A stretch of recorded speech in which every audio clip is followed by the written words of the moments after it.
喂，大家好啊，又係我乜少，歡迎大家收睇我嘅 channel 乜少英力。咁今日咧就會講一啲咧，之前我發現咧比較少 YouTuber 咧，香港講 BNO 嘅 YouTuber 係少講啲，咁就係講銀行。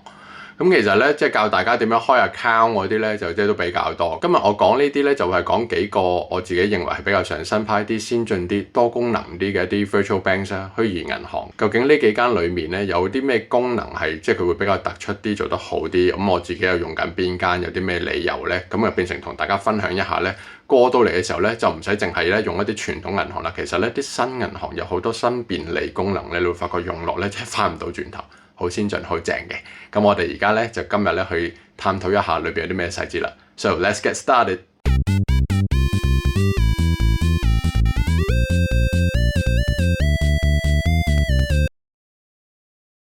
咁我哋第一間要講嘅銀行咧，就係呢個 Revolut。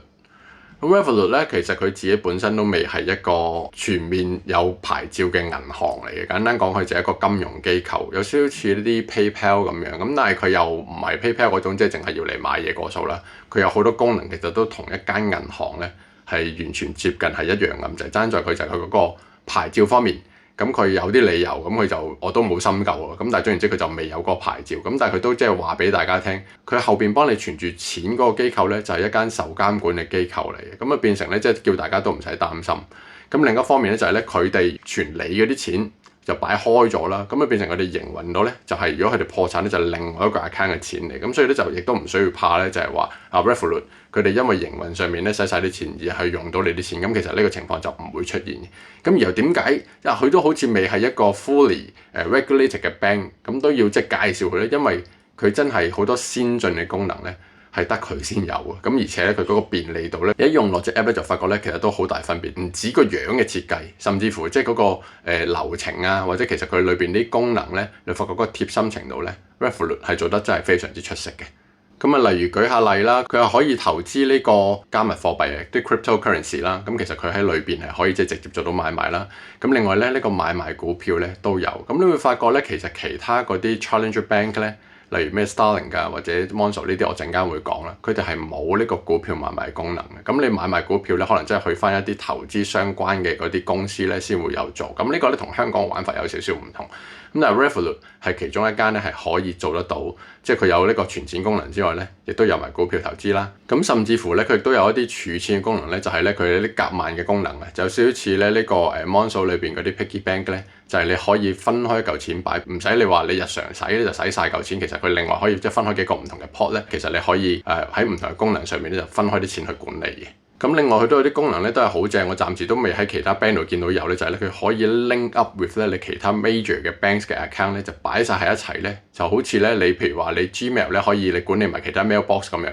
咁其實個感覺咧就係你可以打通咗，佢哋因為嗰啲 open banking 咧做得非常之好，咁變成咧你係可以咧 grind 個 right 俾 Revolut 90日之內，你可以睇晒我貓科動物銀行裏邊嘅所有嘅嗰個錢啊。咁你變成咧，其實咧你可以喺一個 single app 裏邊咧，你睇晒你自己幾個唔同嘅 account 咧，都可以知道裏邊啲錢大概出出入入係咩環境咧，係可以好簡單地做到個管理。咁呢樣嘢咧就暫時得 Revolut 有。咁另外咧就係嗰啲小朋友 account。咁啊其實咧你係可以即係出張卡俾佢，變成佢又可能翻學搭車買下零食咧，佢自己都有張 debit 卡，而係咧 link up to 你自己個 Revolut 嘅主 account。咁呢個咧就咧 Revolut 嘅免費版個 account 咧係已經有一個小朋友 account嘅一個限額啦，咁如果譬如話你去 subscribe 佢嗰啲高級啲嘅 plan 嘅話咧，咁甚至乎有兩個同埋啲功能會再多啲。咁但係如果譬如話一個夠用嘅話咧，或者你兩公婆一人開一個，咁啊變成咧你各自都可以俾多一個小朋友，就總共一家係有兩個小朋友可以有 account，而又係免費，唔需要即係再另外俾錢嘅。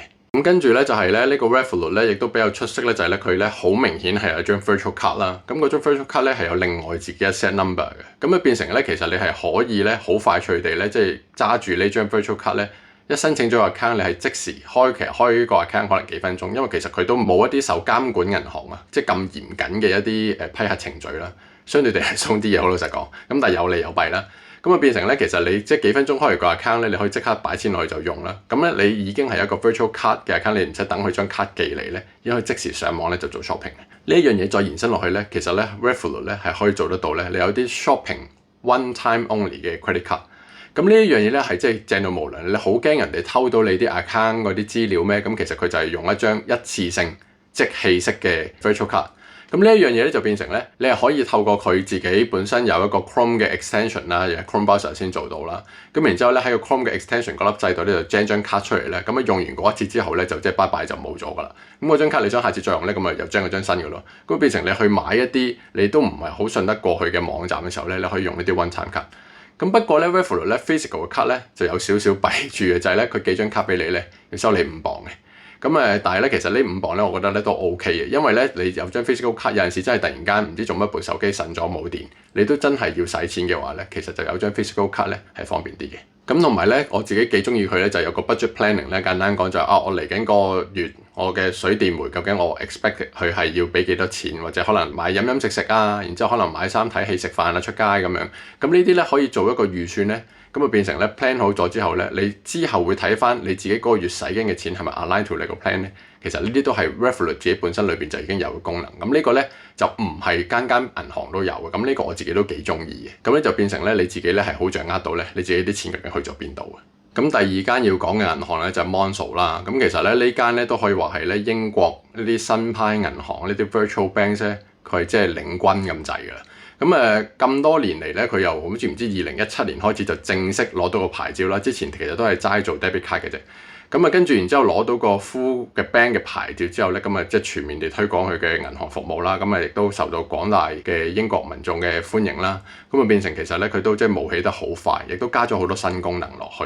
例如呢個 saving pots 啦，有個豬仔錢罌嘅功能咧，將你啲錢擺唔同嘅 pots 裏邊咧，呢個咧 Monzo 係做得特別好，因為其實佢可以咧 set up 一啲咧自動轉帳啊，係可以 draw 錢 from 你呢個 piggy bank 嘅，變成咧你啲錢已經分開咗擺咗喺一個窿裏邊啦，但係咧你又可以咧話我呢嚿錢就係預咗要嚟交水電煤嘅呢個 pot，咁然之後有錢剩嘅你咪有得去碌咯。但係其實你又可以做翻一個自動轉帳咧，係可以呢度 draw 錢出嚟，譬如話交小朋友學費又好，乜都好。呢個咧係幾方便，而有咧其他銀行就算佢有類近嘅儲錢分開啲豬仔錢罌嘅功能咧，都冇呢個 direct debit 呢個功能。相對地咧 Monzo 呢方面做得幾好。另外一啲 Monzo 做得好嘅功能咧，就係咧你可以咧出糧前一日啦。有啲系統嘅要求，但係 generally 咧我聽翻嚟咧就係咧。英國大部分嘅公司出糧咧都係用呢套系統噶啦，as long as 佢係用咗呢套系統嘅話咧，你可以即係出糧之前嗰一日就已經可以即刻就攞到錢。我就唔係好明點樣運作啦，但係總言之咧，呢一個咧係佢自己都幾 promote 嘅功能嚟嘅。另外咧就譬如話有一啲功能係你自己嗰個自動轉帳，你就即係其實個月都碌㗎啦，你都唔知係幾時發生嘅咁樣。其實好多銀行都係嘅，即係碌咗之後你翻轉頭自己主動睇單先睇到。但係 Monzo 咧係會有一啲 notification 話，你仲有幾日你嗰個水費嘅自動轉帳就會發生㗎咯喎咁樣。提翻你呢變成你係會睇翻其實會唔會使多咗咧咁樣？呢啲咧係一個幾貼心嘅功能嚟嘅。唔係一啲好複雜嘅，但係唔知點解其他銀行就冇做到啦。再嚟咧就係咧，佢會好容易睇到咧，佢喺唔同嘅地方咧，你可以過錢個限額咧係幾多咧？譬如話喺 ATM 撳錢可以撳幾多啦，可以過俾陌生人可以過幾多等等。佢有一個好清晰咁列晒出嚟咧，你要改咧都係好簡單。呢啲咧又係唔係間銀行都有，唔知點解。仲有好多好新潮、好新穎，佢甚至乎成個界面完全翻新咧，都有個經歷係試過。變成咧 Monzo 嗰個感覺咧就係不斷咁樣去揾一啲新嘢。去令到大家嗰個體驗係提升嘅。第三個銀行要講咧，就係我自己而家主打用緊嘅叫 Starling Bank 啦。呢個咧就之前有條片咧，我都有提過，就係咧喺你個 App Store 或者你個 Google Play Store 咧，唔係英國地區嘅話咧，你係唔會見得到呢隻 app 嘅。as long as 係即係英國地區嘅 app 個 store 咧。你先至會係即係揾得到呢隻 app。呢個 Starling Bank 咧之前都冇 Monzo 風頭咁勁，但係咧佢又之後咧就冒起得非常之快。佢有啲 app 嗰個細緻度，好老實講都有陣時未必可以去到 Monzo 咁強勁。但係亦都係已經係非常之好啊。Starling 其實係已經好好，但係佢冇 Monzo 嗰個貼心度或者嗰個 UI 嗰個好用度咧係咁好。但係佢有好多好正功能咧，亦都係 Monzo 本身係冇。所以點解咧 Starling 咧其實咧就係已經係連續3年。係全英國最好銀行咧，佢係 number one 嚟嘅。呢個咧做過好多深入嘅分析之後咧，最後就揀咗呢一間銀行做我主打銀行嘅。例如有啲咩功能咧，而家逐一講下啦。首先就係透支啦。好老實講，香港人冇事冇幹都唔會想透支，但係如果真係突然間有啲咁嘅情況出現咧，佢嗰個收費咧係即係比起其他銀行咧係低啲嘅。咁另外咧就係咧佢咧冇任何嘅 subscription plan。咁簡單講就係話你有啲咩功能咧，你 as long as 你 join 咗佢個 bank 之後咧，你係全部功能都有。咁啊呢啲咧就 Monzo 以前咧就出好多新功能，後尾咧佢又即係收翻一啲功能之後咧就擺咗上一啲你要 join 佢個 plus plan 咁先至會有 enjoy 得到某啲功能，先放翻鬆你咁樣。咁呢啲有啲人就唔係好中意，就轉咗做 Starling 嘅。咁但係 Starling 咧就完全乜 plan 都冇。咁啊總言之你 join 咗入嚟咧就 enjoy 得到好多功能。咁呢啲咧其實好多人都好中意。咁另外咧就係咧 Starling 先至有咧就係一個 online banking 嘅網站版啦。咁當然傳統嘅 high street bank 就一定有啦，做咗即係幾百年生意咁樣。咁但係咧啲新派銀行咧就好少數咧先至會有一個即係網頁版嘅功能。咁呢個咧就 Monzo 肯定冇噶啦。咁啊 Starling 有咧就變成佢都係一隻手機 app 主打嘅一間銀行啦。咁咧變成網上咧係有一啲少量嘅功能咧係可以做得到，你即係 check 下數，可能睇下啲 graph 等等咧，呢啲喺網上版咧你操作上面咧係得心應手啲咧，係有一個咁嘅版本嘅。咁跟住咧就係個 debit card 嘅權限嘅操控咧。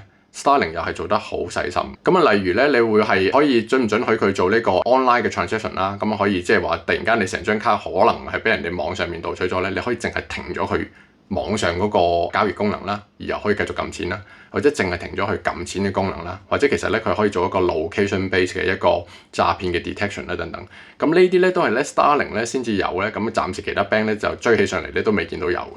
咁跟住咧再講講就係咧 Starling 其他好嘅地方咧就係入錢。咁簡單講，你去 post office 入錢咧，咁其實咧就唔會收費。咁但係譬如話 Monzo 呢啲，佢自己都係冇分店啦，都係可能要靠 post office 呢啲啦。咁佢咧每一次入錢咧係收你1磅嘅手續費。咁而 Starling 咧就冇嘅。咁呢樣嘢咧就 Starling 係做得好啲啦。咁再嚟咧就係入 check 咯。咁其實入 check 咧呢個真係 Starling 就非常之先進。